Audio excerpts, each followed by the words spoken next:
Hey, what's up guys, it's DarkArmedDuelist, and today I'm going to be doing a Harpie deck profile. So I'm really excited for this one because this deck just got some insane new support with the Cyber/Harpie Lady Synchro monster being released, and we got Harpie's Feather Duster back at 1, which is insane for this deck. It's really cool that it's even searchable with Harpie's Feather Storm, which is just an amazing effect to be able to get it directly out of the deck to your hand, being such a powerful spell card. So without further ado guys, don't forget to like, comment, subscribe, hit the bell on there so you can become part of the notification squad, and definitely check out the Patreon down in the description below where we have some awesome rewards for you guys, like getting your name description for every single video, getting signed cards in the mail, or even getting requested deck profile just like this one every single month that you're a patron, along with test hands. So without further ado, let's get straight on into this. So first off, we're going to be playing 3 copies of Harpie Channeler. So Harpie Channeler has a really neat effect that you can, once per turn, discard a Harpie card to special summon a Harpie monster from your deck face up in defense position.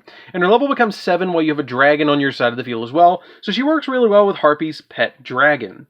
This is one of the cards that you really want to see in your hand first, along with the next card, which is 3 copies of Harpie Perfumer. So Harpie Perfumer has a really neat effect that she becomes Harpie Lady. All your Harpie Ladies share the ability that they become Harpie Lady while on the field or in the graveyard. And if this card is a normal or special summon, then you get to add a spell or trap card from your deck to your hand that specifically lists Harpie Lady Sisters in its text, which we have a couple of those in the deck actually, which is our Alluring Mirror Split or Elegant Egotist, and we have some other really neat cards in the deck as well that actually are searchable by this card. But she also has a really neat ability that if you have a monster that's level 5 or higher that's a Harpie monster, hint hint, the new Cyber Slash, she also gains the ability that you get to add an additional card from your deck to your hand with that lists Harpie Lady Sisters. We then play 2 copies of Harpie Queen. You just really need 2 copies of Harpie Queen nowadays. You discard her to the graveyard, and then you get to add your copy of Harpie's Hunting Ground directly from your deck to your hand, which is super helpful just to be able to get it from your deck to your hand as quickly as possible. We then play just 2 copies of Harpie Harpist. Harpie Harpist is a card that I've bumped down to 2. I feel like 2 is fine.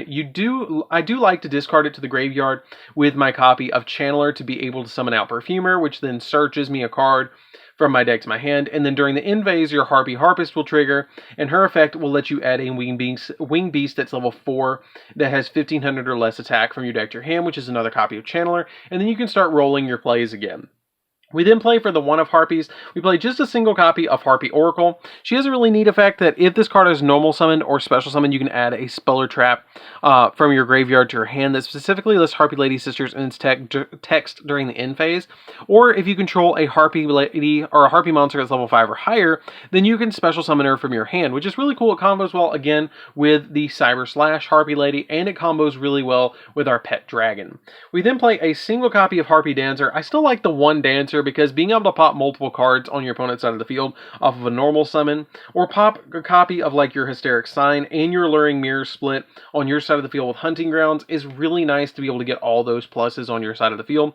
It's good, kind of one of those tech cards at this point. You just really need 1. I probably wouldn't play her at any more than 1 anymore because the Divine Wind of Mist Valley is at 1, and I don't see that coming back anytime soon. We then play a surprising tech that I like in this deck, which is 3 of the original Harpie Lady. So the original Harpie Lady is a really good card to be able to play in this deck. Surprisingly, I've never played this card in the deck ever, and I'll tell you why. You can play this card, Harpie Lady 1, or Cyber Harpie Lady. It depends on which one you particularly want to play in the build. It's totally up to you which one you play, but I play a lot of tech cards in the deck that'll instantly special summon out a Harpie Lady from your deck, or special summon it from your hand, or special summon her from wherever you need to. It's just a really awesome thing to be able to play these old school MRD Harpie Ladies directly in the deck. I've never actually played a build of it where you could play Harpie Lady. But really good card, and I'll show you guys why it's so good later. So then we're going to be playing a single copy of Harpie's Pet Dragon. Harpie's Pet Dragon is something you special summon off the Channeler to make rank 7 plays, and it's just an overall pretty good card in the deck. It also gains 300 attack and defense for each Harpie Lady on the field, which all of these count as Harpie Ladies as well. We then play a single copy of the Barrier Statue of Stormwinds. Barrier Statue of Stormwinds is pretty good in the deck too, because if this card's on the field, then neither player can special summon anything but wind monsters, which is not that big of a deal for this card, or not that big of a deal for this deck, because the majority of the stuff you're going to be summoning is wind anyways. And then we play 3 copies of Ash Blossom. Ash Blossom being the last monster of the deck. You just basically discard this card to deal with all sorts of shenanigans against your opponent. So that's it for the monsters, guys. Let's get into the spells.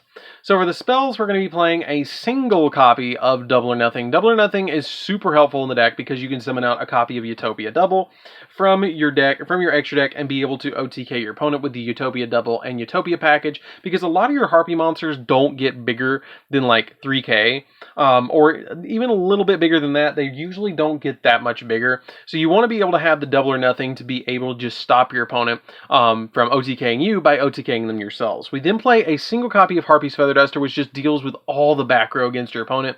You always want to play this card as a 1-of in Harpie decks because it's searchable, and it's crazy this card actually went back to 1.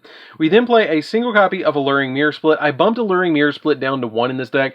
I feel like it's searchable, so I just need 1 copy of it. If a Harpie monster or Harpie Lady, if a Harpie Lady or Harpie Lady sisters you control is destroyed by battle, then you get to special summon another Harpie monster from your deck with a different original name from that monster. So for example, if your Oracle gets destroyed on your side of the field, then you can summon Channeler. If Channeler gets destroyed, then you can special summon Queen.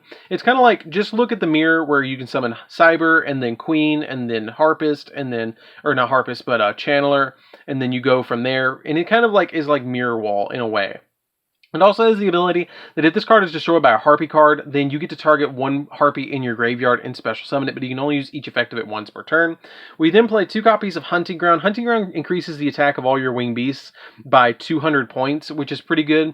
And it also has the ability, every time a Harpie monster is summoned, that you get to pop a spell or trap. Now this card is really good because it's, you know, it's mandatory, but at the same time it's really bad because it's mandatory. So if this is the only spell or trap on the field, it has to pop itself. We then play a surprising tech in this deck, which is 3 copies of Elegant Egotist. A lot of you might be thinking, wow, that's a lot of Egotist, and I don't understand why you're playing so many. But there's actually a really good, crazy reason behind it. So the reason you play 3 copies of Elegant Egotist in this deck is because you want to see this card in your opening hand as quickly as possible, because if you can get the Egotist in your hand really fast with a copy of like Perfumer or seeing a copy, you can activate this card multiple times a turn because it's not once per turn.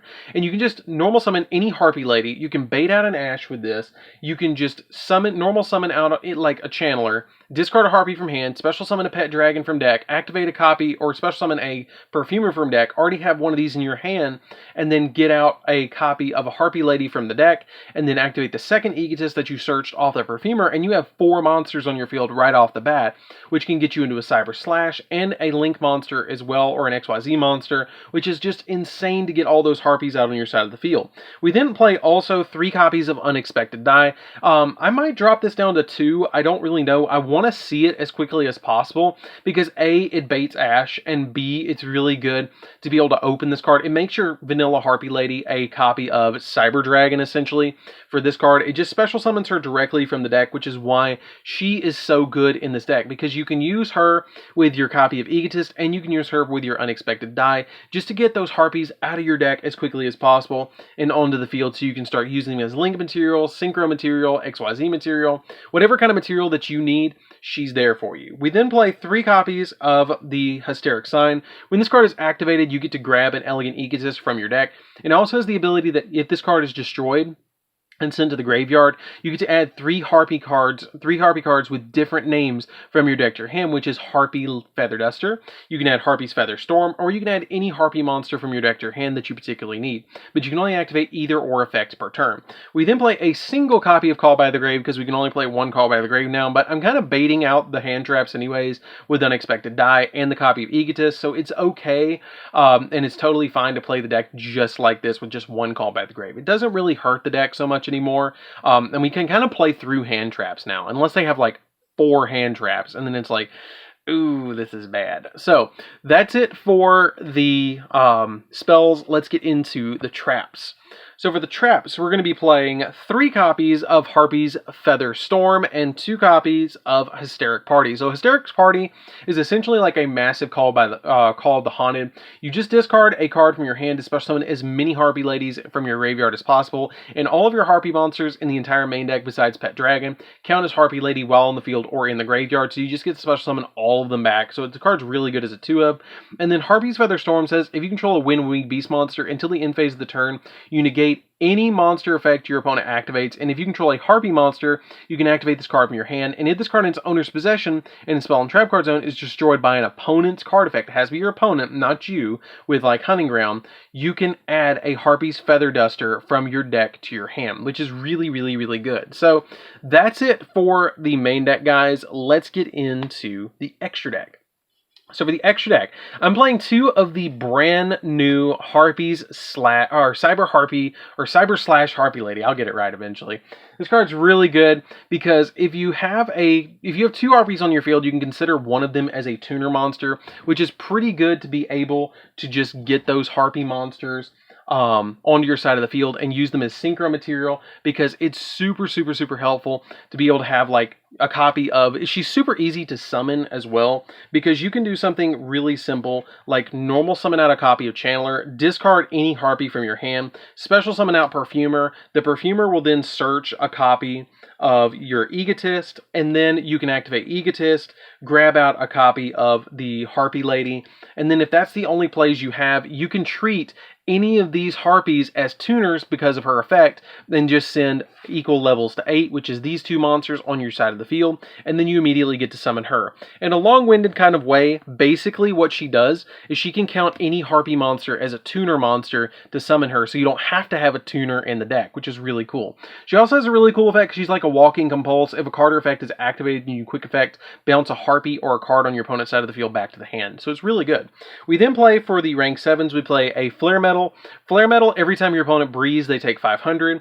1 copy of Big Eye. Big Eye can take an opponent's monster, which is really good. Draco Sack, because you can use the tokens as link material or pop a card on your opponent's side of the field, or just have those cards on your side of the field as, you know, as good materials for anything that you particularly need. 2 copies of Phantasmal, so you can attack your opponent directly, make it so your Harpies are untargetable by attacks or card effects.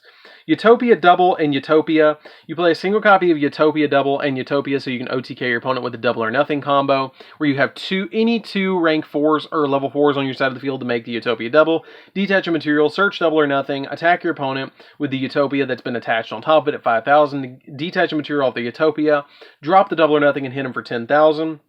Tornado Dragon, because it's a wind monster, and it's not only a wind monster, but it's also something that can help you pop spells or traps. Ice Beast Xerophine, because it just cold waves the entire field and turns off every card effect that's face up, and it gains 300 for each face up card your opponent currently controls, which is pretty good as well. Which is just amazing for each face-up card currently on the field. Excuse me, not just cards your opponent controls, for every card on the field. We then play a single copy of Lightning Chidori. Lightning Chidori at 1 is fine.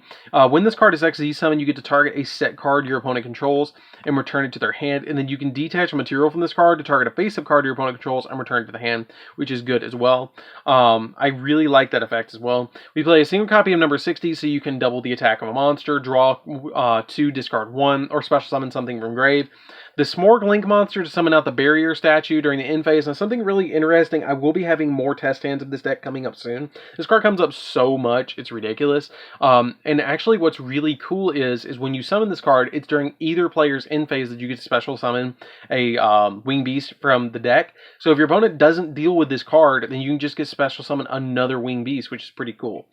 We then play a single copy of Harpie Conductor. You just need one, and she's good, but you just need one of her. So that's it for the deck, guys. I hope you did enjoy it. It's a really fun deck to play around with. I highly recommend that you guys give Harpies a try. It's really insane that we actually got a Synchro monster for this deck. I never thought we were going to get a Synchro Harpie Lady. That was kind of random that they just were like, here's a Harpie Lady, and used any 2 level 4 Harpie monsters to summon this card because it's level 8. So it's kind of weird, but I understand why they did it, because they kind of messed up when they were in the Sisters of the Rose pack, and they were like, you have to use Harpie Lady Sisters, and or a level 5 Harpie monster, and they didn't have one besides Pet Dragon or Harpie Lady Sisters because they were primarily an Xyz based archetype, and so they had to give us something that would work with it. The only thing I really wish that they might do is give us a retrain of Harpie Lady Sisters eventually. I think that would be really cool. So that's it for the deck, guys. I hope you did enjoy it. Don't forget to like, comment, subscribe, hit that bell in there so you can become part of the notification squad, and definitely check out the Patreon down in the description below, because we have some awesome words for you guys, and we'll see you guys in the next video. See you later, guys.